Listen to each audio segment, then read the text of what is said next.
Okay.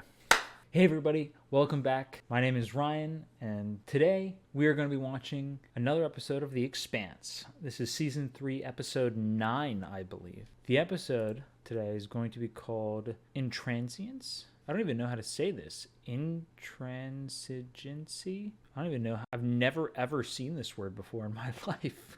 Anyway, we're not going to get... the last episode was called It Reaches Out, kind of getting to see more about, I guess, the plan that's unfolding for this season and having this, like, secret faction of we don't know from which side, even if it is a new one, perhaps, and they are trying to frame Holden as an OPA apologist or something and using him as this scapegoat to start the war back up again. And on top of that, we ended the last episode with them, or Holden, talking to Miller and flying directly into the ring and then stopping right before, and it actually kind of shows this like stopping of time or slowing of time, kind of this approaching a limit or approaching infinity where no matter how the closer you get, the slower you go, kind of thing. Very interesting. There's not much else to recap other than, you know, a lot of crazy stuff happened, and the major points of kind of getting to see Melba and what she was doing on there, and what that guy with the documentary crew was kind of doing, and how there's this other player in the game, so to speak. So I'm excited to get back into this episode. Without any further ado, if you guys are ready, I'm ready. I'll see you in the video. I understand this is a difficult moment for you, and I want you... I don't work for you. I gave the order to fire. If you've killed them, Hate me later. Work now. Super tough decision. I mean, yeah, because they don't even know yet, right? Like, they just have to assume that worked. But geez, I like this detail of them firing. I completely forgot. I don't want to get into anyone's firing range until we can explain that message was fake. Okay, do we have any thoughts on how that happened? Make sure. Oh wait, Amos just figured it out. What did you do? He didn't do anything. I'm sorry, I didn't know. It was just supposed to be a back door so we could get nav and comm logs back. Holy shit. Hey, we got something coming through the ring. Whoa. What the hell Looks is like a that? probe. Is this one of the probes that they had sent out? Is that one of the probes that Anna's ship? Looks like a secret. Whoa. Are you ready to give up this ship? No. We need our comms online. You're gonna tell me everything I need to know to unfuck this ship. Holy shit. Okay. I'm with them, dude. It's not, because they're in it, but they're not quite through. Think of it like, I'm thinking more of like a corridor type thing where it's like they maybe have to go deeper to get all the way through. But I mean, currently where we're standing at, where we got this, the guy on the ship obviously is, maybe he's lying and he's just a really good spy, but he's explaining what he did, so he's admitting to it. My first thought is that he's telling the truth, and he's not actually one of the crew of, like, you know, with Melba. He was bribed to do a specific thing or whatever, but he said he wanted, my assumption is this has to be like Dawes playing that side, maybe. I don't know. But if it is Dawes, why would he want to have Holden use the OPA as a scapegoat? Like, that doesn't make any sense. It can't be Dawes, right? Like, that because like that theory just wouldn't make any sense. Like, why would he do, unless he's just not really, unless he's using the OPA for something else. Like, he wants to create something different by getting rid of the OPA, and that's like his way of unifying everybody. I don't know. It has to be somebody that knew. It has to be somebody new, right? It's got to be. Miss Fagan, you come to share in our disappointment? Oh no. You don't plan to join us? That would be telling. Oh, whoa. I wonder if she's even here. It'd be just like her to ditch her own party. Interesting. A flashback. What is her angle? What is Melba here for? I'm not asking for your permission. You are not going to humiliate... Oh, wow, it's Julie. Is not my problem. You both do this later, please. I'm not going to allow any daughter of mine to go whoring around the belt. Wait, is she a sister? You're small-minded and stupid. Fuck you!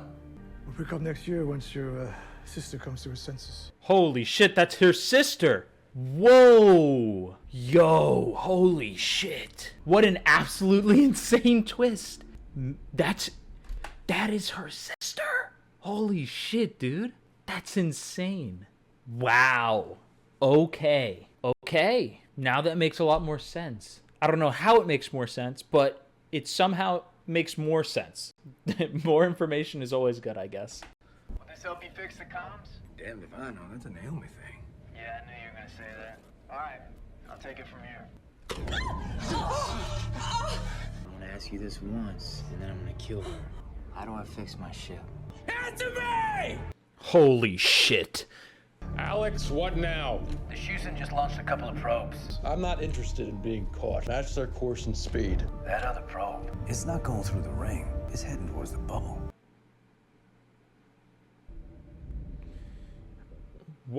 Sorry? What? It went back out of the ring? No. No, that looks different. See, the probe maintained the speed limit and then touched the other side of that bubble. Bubble, and then something happened to it, like blinked out of existence. Bro, my head is like exploding trying to wrap my head around the concepts that are being presented in this episode already. Like, I don't have a really strong grasp on the concepts of how space and time and gravity are affected at like a quantum level. It feels like, if this is even that, like understanding the effects of gravity in space, just like not my field of expertise. Having to both try and like in my head like stifle my conspiracy weaving brain while also trying to, in order to do that, understand the concepts to predict forward, just like my head is going to explode, and I think I'm going to just stop and just let the ride happen, because honestly at this point it's just above my pay grade, I think. Guilt is like salt. A little on it hides all the bitterness. I miss my old crew too. Why did you leave them? I outgrew. But then something happens, doesn't it? It makes us forget. Remember only the good times. You let nostalgia trick you, and you'll regret it badly. Wow. I think he that was really good advice, I think. Like, genuinely, made that decision for a reason. Can't just go back, because it really isn't going to be better just because you remember only the good parts of it. So, I don't know. I said this in the last episode or two. I really like Ashford's character, at least so far. I find him interesting, and I find the motivation interesting, obviously, for the story, but I think the way he handles himself and just the character in general, I think it's really well written. Like most of the characters in The Expanse. I thought you said they were helping you fix the comms. They don't know how to fix it. Well, I was thinking, since the comms are down, the only way to communicate is in person. I was just gonna send the camera guy, but with the vac suit gloves on, you know how when the man's blind. Well, that's very thoughtful of you, Amos. Struck at the intersection. I knew there was something off about this guy. Makes you wonder what else he was lying about. Everything he said he did, probably. Is that the angle? They're trying to discredit him. Melba Coe. Put it back. No. With a little mentoring, she could be an outstanding technician, worth investing in. Oh man, the guilt might actually screw this up for her, maybe. We can't turn or the Martians get us. We can't keep going or we hit the side of this bubble and die. We can't talk to anyone and we can't shoot our way out. So what are we gonna do? Surrender. It's not a great plan.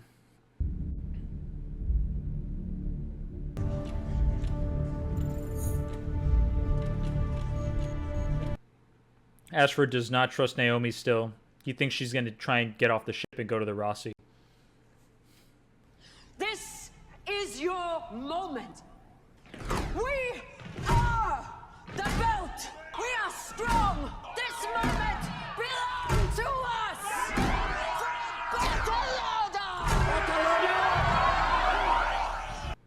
Yeah. Let's go. I'm not. And neither are you. I found a way for us to stay. Just don't ask too many questions because it's... What's wrong? There are rules. I can't. It's first contact. Not going to happen twice. I would go. If it were just me, I would. I have a family. Interesting that the dichotomy between them both. I think it's kind of interesting that it's like she's not in like a pastor's garb and he is. She's the one who's almost leaning more to this side of, exploration and wanting to be a part of something that she's believing to be maybe the first miraculous thing or only miraculous thing she's gonna see in her lifetime. And then the guy who's dressed up like a pastor is fearing his own mortality and doesn't want to be a part of it. It's quite interesting that picture they painted there. I'm not necessarily sure it needed to be that deep. I just found it was really good storytelling right there. And interesting, I think, for Anna's character, that she's a woman of science. She's somebody who tries to help others through medicine, but also is a pastor. Like, she's a doctor and a pastor. I find that very cool, that moment right there. Where's Julie? Bitch finally left. She has passion. She spat in your face. You admire her for it. She refuses to be stopped, even by me. What do? You plan parties. Ouch! Jesus Christ. Wow. Who is Melba doing this for? Is this to get back at her father, or is it for her father? Is she trying to get his love or push it away? I don't understand. Daddy, everything you feared about the protomolecule has come to pass. I can't fix it, but I can destroy the man who brought you low. Wow. That's something Julie never could. Wow. Wow, she is... They just answered my question. She's doing all of this to destroy Holden, to get her father's admiration, love, affection, whatever, somehow. That's crazy. I thought Ashford was being paranoid, and without even a word to me. I was afraid you wouldn't let me go. Wow. Wow. Wow, shout out to Drummer Man. Looks like Naomi's coming back to the ship. By the way that we're looking, it doesn't look like she's getting back to a ship with anybody on it. It might not even be a Rossi anymore. No more crime stories. I want to know what you know. So you want to talk about the non-local quantum hologram? Let's talk about crime scene. Crime scene seemed different. Signal's pretty good inside the ring. Down the rabbit hole. Whoa, what is Holden doing? Bro, there's no way he's gonna fly to the center. Bro, what?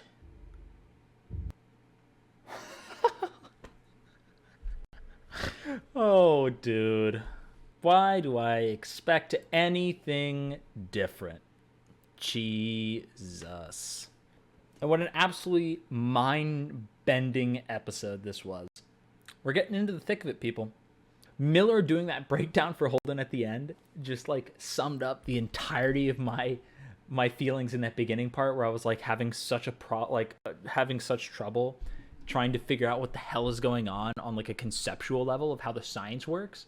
Like I understand that there is another dimension that, you know, we just don't quite understand, of like how if you were to try and visualize gravity in three-dimensional space, it's like gravity is not so much just like a two-dimensional like up to down thing. It's three-dimensional, and I understand that there's some craziness where it's like the involvement of how our perception of time works is based on the way that gravity functions in this other plane. It's like a whole thing. Even if that's not true, that's just like, again, me. Oh, why is my camera out of focus? There we go.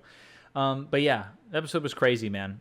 Finding out that dude with the drone from the documentary crew is not necessarily working with Melba. Melba was the sister of Julie, and that was an insane reveal. Like, immediately revealing kind of her motive like who she is really, and then toward the end there, figuring out why she's doing this for some kind of acknowledgement from her father finally in her life, and doing what Julie couldn't. And she's doing all of this to frame and discredit and destroy Holden, the person she believes to be responsible for all this stuff that's going bad for her father. And as petty and ridiculous as I think it is in the grander scheme of things, she's doing what, you know, doing something, I guess. And we're getting Naomi to come back to the crew, and this, you know what's weird? Not much really happened in this episode. Now that I look back on it, like, nothing really happened. We got the reveal of who Melba was, and like that's really it. Like, more people have kind of gone into the ring, but we haven't really necessarily learned too much more.